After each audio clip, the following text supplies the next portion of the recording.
제가 평생 추구해온 그 바는 아직까지도 우리나라에서 한국화라는 개념 정리가 안 돼 있어요. 어떤 것이 한국화인지 그 모범 법례가 없기 때문에 그 부분에 대해서 내가 한번 희생 아니면 나서서 한번 해보리라 하는 것이 꿈이었거든요.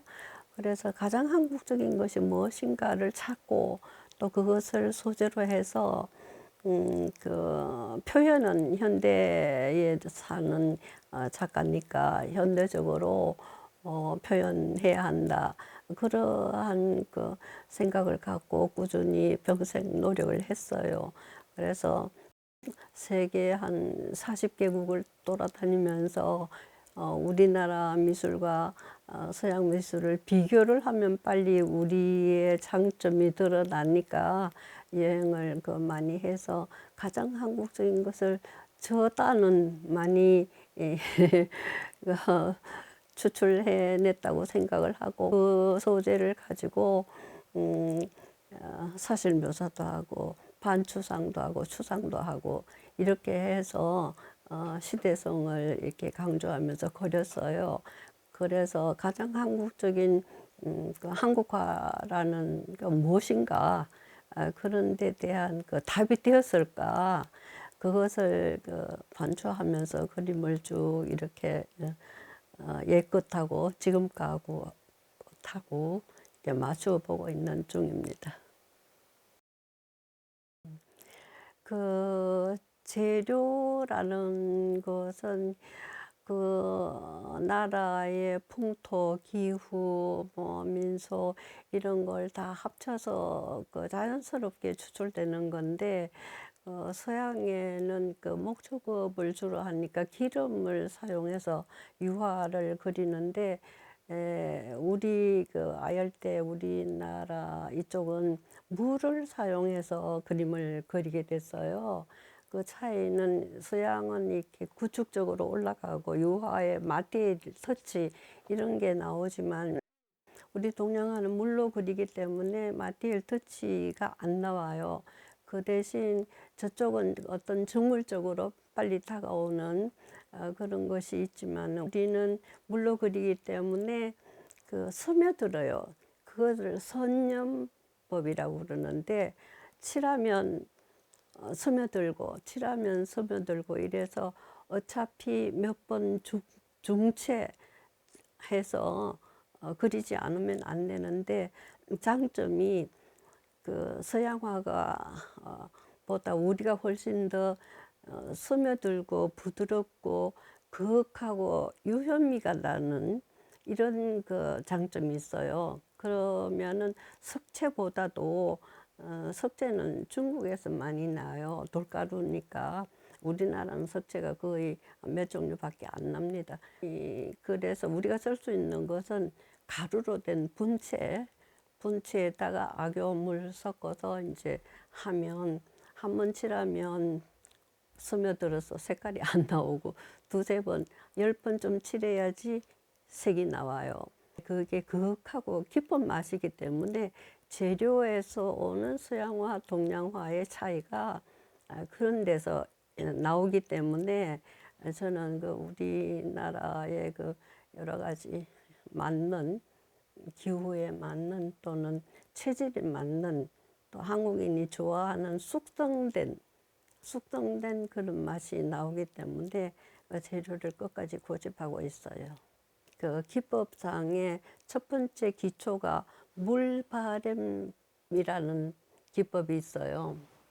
바로 저 정두고리를 보시면 그 형태 라인에 흰선이 들어가요. 잘 보시면. 왜냐하면은 배접을 하면은 화선지 2개 배접을 하면 그 안에 풀로 칠하니까 풀로 칠하기 때문에 물감을 칠하면은 곱게 번지지 않고 이렇게 지지지지 이렇게 돼요. 그래서 그걸 막기 위해서 맑은 물붓으로 한번 이렇게 2mm 정도 3mm만 번지라 하고 다시 칠해줘요. 물감칠하고 물붙이라고 이렇게 하는 것이 물바램 기법인데, 그 기법을 하면 아주 순하고 부드럽고 보기가 좋아요. 두 번째 기법은 이제 밑에 또 먹을 깔 수도 있어요. 먹을 깔고 그 위에 호분을 칠하고 하는데, 먹을 까는 것은 먹이 비록 그 풀칠이 있다 하더라도 원체 가루가 빨아먹는 속도가 빠르기 때문에 이렇게 라인이 밑둘기 안 나오고 바로 나와요.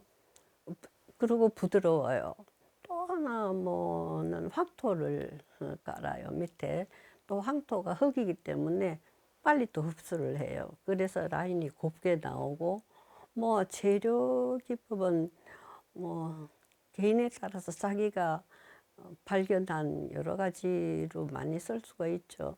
네, 자기가 개발하면 얼마든지 할 수 있는 거예요. 덕목이라 하면 우선 작가 자신이 깨끗해야 돼요. 마음이 순수한 상태로 되어 있으면서 사물을 보아야 하지, 이 그림을 그리겠다 하면서 이것이 상업성이 있을까, 남들이 좋아할까, 그 남의 시선을 의식한다든가, 아니면 뭐 명예를 생각하면서 예를 들면 상 타기 위해서 그림을 그리게 된다. 뭐 또는 예쁘게 그려야지. 또는 뭐 장식성이 좀 있어야지. 뭐 어떻게 뭐 이런 식으로 그 달콤한 마음을 갖고 있으면 그림이 버려지죠. 그러니까 순수한 마음으로 내가 저 사물을 봤을 때 나한테 저것이 어떤 감동을 줬다. 그래서 그 감동이 된 그 상태를 먼저 표현하는 거. 그러고서 이제 그 그림의 양식대로 그려 나가고 진지하게 그렇게 하는 마음이 제일 중요한 것 같아요. 그 예술의 본질, 예술의 역할이 있잖아요. 첫 번째 그 감동을 주면 보는 사람이 카타르시스를 얻거든요. 그런 정도로 일단 감동적인 그림을 그리려면 내가 진지해야 되죠. 그런 것이 중요하다고 생각을 해요. 어떤 것을 볼 때, 참 좋다. 음, 눈에 들어오는 게 있잖아요. 저거 소재 되겠다. 그러면 그걸 자세히 보는 거죠. 그러면 저것이 왜 저기 있고, 다른 그 옆에 환경과 무엇이 독특해서 내 눈이 저리로 갔을까? 저 그림이 내 눈을 왜 끌었을까? 저건 왜 여기 있을까? 또, 저것을 내가 그리게 되면 어떤 것을 제일 먼저 장점으로 삼아서 주제로 중앙에 세울 것인가, 이런 걸 계속 관찰을 하죠.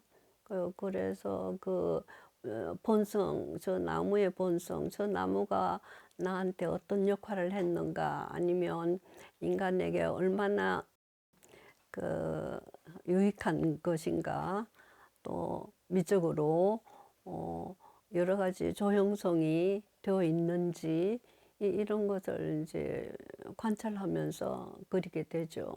그리고 그 옆에 있는 그 풍경도 다 조화를 이루고 있는가, 그래서 선택을 하는 거예요. 제가 이제 공부를 하기 위해서 한국화가 정립이 되지 않고 교과서 한 권도 없었어요. 그래서 박물관에 가가지고 어쨌든 자꾸 보면 한국성이 발견될 것이다. 이래가지고 이제 처음부터 고구려 벽화, 그다음에 고려 불화, 또 조선조 민화, 또 화원들의 그림, 이런 거를 이렇게 쭉 보고 저것을 현대화시키면 어떻게 할까, 될까, 표현이 될까, 그런 거 연구하면서 이제 그림을 그렸죠. 근데 내가 건강을 잃고 여기 들어와 보니까 양수리가 경치가 너무 좋아서 자연이 보이는 거예요. 그래서 자연에 대해서 다시 생각하는데 우리는 그 아주 뭐 4세기부터 산수화를 했는 그 동기는 산에 대한 흠모, 산에 대한 고마움, 산이 우리에게 베풀어 주는 여러 가지 혜택에 대해서 우리가 그걸 감사히 여기면서 그렸어요. 예를 들면 구름이 산 봉우리에 구름이 끼면 비가 와서 농사를 할 수 있고 개울이 되고 강이 되고, 그다음에 죽으면 들에 가서 묻힌다는 생각을 안 하고 산에 가서 묻힌다. 산소, 뭐, 여러 가지 산삼, 산신령, 뭐 약초, 사람 뭐 죽는 사람도 살린다는 인삼, 이런 게 다 깊은 산에 있으니까 산이 주는 혜택에 대한 고마움에서 그 산수화가 태동이 됐어요.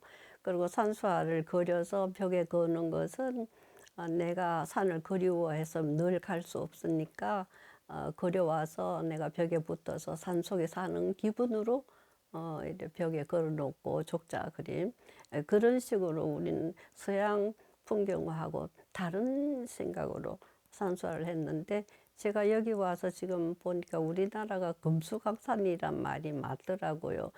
산이 올망졸망 많고 또 청청이 나무가 있으니까 그게 더 보기 좋았어요. 그래서 여기서 그 나무를 보기 시작했는데 나무에 대한 고마움을 다시 생각하게 됐어요. 그래서 나무가 지구 땅에 대륙의 70%를 차지해서 산소를 공급하고, 또 나무에서 벌레들이 기생하고, 또 벌레들이 매개해서 열매를 맺고, 그리고 그 열매를 우리가 먹고 벼나 뭐 과일이나 그렇게 고맙게 해주는 것이 그 나무구나. 그래서 새로운 시각으로 나무를 그리면서 자연스럽게 풍경화가 이루어지더라고요. 늘 그림 그리면 힘들 때도 있고 쉬울 때도 있곤 하지만 특별히 애매기는 작품도 있어요.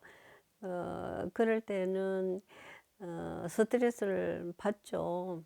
영 해결책이 없고 왜 이렇게 부조화가 되어 있는지 발견이 안 될 때가 있어요. 그러면 그게 이제 묵혀놓고 2, 3년 좀 걸릴 때도 있는데, 2, 3년을 내내 그리는 게 아니라 잊어버린 듯이 뒤에 감춰 놓았다가 생각나면 또 한번 빼보고 저거에 왜 저럴까 하고, 그러면 사람이 그 때때로 마음이 변해서 눈도 높이가 높아지든가 낮아지든가 하는 경우가 있으니까, 때로는 저게 저렇게 돼서 저게 저렇게 안 되었구나 하고, 그 부분을 이제 터치 몇 개 툭툭 하면 이제 됐다, 살아났네, 이런 식으로 가끔 내 보면서 애매기는 그런 작품이 있어요.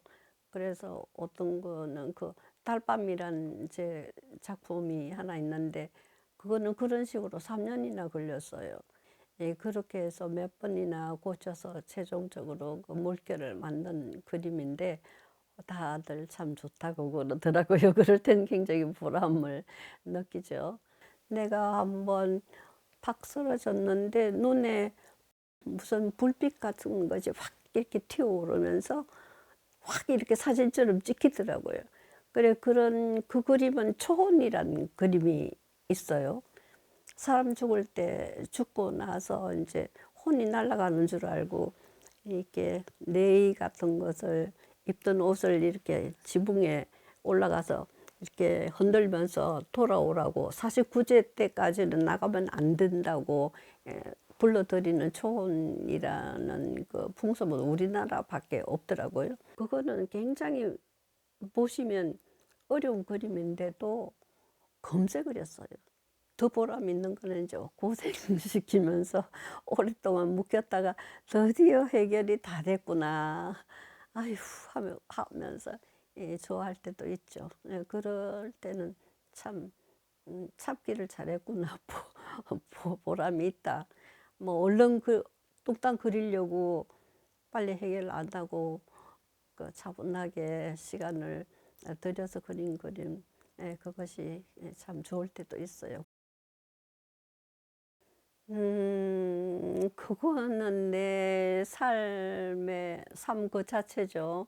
왜냐하면 아버지가 조각 전공한 미술 선생이었기 때문에 어릴 때부터 아버지가 그 조각하신다고 환주할 때 이렇게 돌멩이 깨고 크게 할 때 그 옆에 같이 보고 듣고 같이 그냥 망치 들고 깨기도 하고 그러고 살았거든요.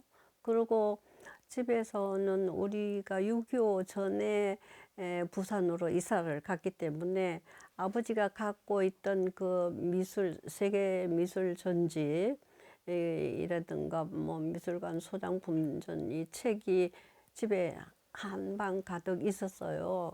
그 책을 보면서 그때 도가책이 없었으니까 우리 아버지는 그걸 도가책처럼 읽어줬어요, 그림을. 그래 뭐 그래서 어릴 때부터 서양 미술을 다 외우고 있었어요. 그래서 그런 분위기에서 살았기 때문에 뭐 언제부터 제가 그림을 그렸는지 그거는 잘 모르겠어요. 맨날 수업 마치면은 미술실에 가서 그림 한 장 그리고 오고 평생 그러고 살았으니까 내 삶 자체가 그림이에요. 그리고 뭐 요즘도 그렇죠. 저는 화실을 따로 집 밖에 가진 적이 거의 없어요. 그러니까 왜냐면 집에서 그려요. 생활이니까 화장실 갈 때 올 때 보고 밥 먹을 때 한번 쓱 쳐다보고 또 뭐 잘 때도 안 되면 후다닥 일어나서 한 번 더 칠해보고 뭐 그러고 살아가지고 저한테 작품이라는 거 생활 그 자체예요. 밥 먹고 하듯이 밥 먹고 그리고 뭐 예 노래 듣고 뭐 TV 보면서도 그림 한 번씩 쳐다보고 저게 뭐 틀렸나? 저걸 어떻게 해결하지? 맨날 그러고 삶과 같이 생활과 같이 그렇게 살아왔어요. 그리고 그림 하나 끝나면 이제 소재를 위해서 또 기분 전환을 위해서 그 연상작용이 필요하니까 무엇을 다음에 그릴 것인가를 또 생각하면서 자주 여행을 자주 해요. 그러면서 거기서 얻은 거 뭐 하여튼 움직이죠. 그림 하나 끝나면 여행해서 다음 것을 구상을 하고 이제 그림 시작되면 이제 맨날 생활이 그렇게 되죠. 그렇게 살아왔어요. 네, 청경자 선생님이 예, 대학교 때 그 나한테 참 잘해 주신 게 있는데 앞으로 작가 될 사람이니까 너는 내가 챙기겠다 그러시면서 그렇게 큰 은혜를 베풀어 주시고 이후에도 많은 그 도움과 또뭐 인사 새 인사 여기 제가 갖고 있어요. 그 박생광 선생님은 뭐 저 부산 경성대 취직 또 선생님이 다 해주셨고 그 뒤로 제가 그 그림 그릴 때 어려움이 있을 때마다 이제 가면 기법에 대해서 대단히 자세히 가르쳐 주시면서 저한테 충고를 했는데 그 예술은 달콤해서는 안 된다. 절대로 달콤하고 예쁘게 그리면 안 된다. 이제 그런 거를 해 주셨고 청경자 선생님은 절대로 싹 타는 그림을 그리지 말라. 상을 타기 위해서 그림을 그리지 말고 왜냐하면 상은 1년에 한 번씩 타는 그 의미가 없고 작가라는 것은 2~3년 동안 노력해서 그림을 모아서 개인전을 해 가지고 최소한 20몇 작품은 보여줘야지 평가를 할 수 있다. 절대로 상 타지 않기 약속하라고. 그래서 내가 평생 상 안 타겠습니다 하고 약속을 했어요. 그렇게 상 타지 않고 살아왔고 박생광 선생님과의 약속도 끝까지 지켰어요. 앞으로 풍경화를 그릴 때는 혼을 좀 넣어서 그리는 그림, 그런 거를 이제 추구해야겠는데, 왜냐하면 한국 사람은 그 혼과 같이 사는 민족이기 때문에 그 풍경화에도 혼을 좀 넣어볼까, 내 식으로 넣는 방법이 있으니까 옛날에 붕어제 그릴 때는 그런 걸 많이 넣었어요. 또 하나는 그 금강산을 제가 옛날에 갔을 때 만물상을 대생을 해온 게 있어요. 그거를 반추상으로 한번 그린다고 맨날 벼르고만 있었는데, 시간이 이제 주어지면 언제 하느님이 되오라 하실지 모르겠지만 그거를 완성을 할 예정이고, 또 하나는 그 산에 구름이 있으면 이렇게 그 나무가 빨아먹고 강물이 되고 바다로 가서 다시 구름이 돼서 돌아오니까, 사람이 죽으면 70% 물이라서 땅으로 스며들고 강이 되니까 이 인연에 관해서 구름을 한번 그려보려고 그래요. 구름 속에 훗날에 500년 후에 그 내 액체, 체액에 한 방울이라도 섞여서 돌아다니는, 그 인생은 뜬구름 같다 하잖아요. 그래서 구름을 보면서 나 구름을 한번 시리즈로 길게 그려볼까. 또 하나는 제가 인물화를 안 그렸어요. 그래서 마지막으로 이제 제 초상화를 한번 그려보려고 해요. 그 시기 때마다 젊었을 때, 중간, 또 뭐 고생할 때, 이래 늙어서 어려움을 겪을 때 찌그러진 얼굴하며 제 초상화를 시리즈로 한 서로 좀 그릴까, 거기까지만 지금 준비하고 있어요.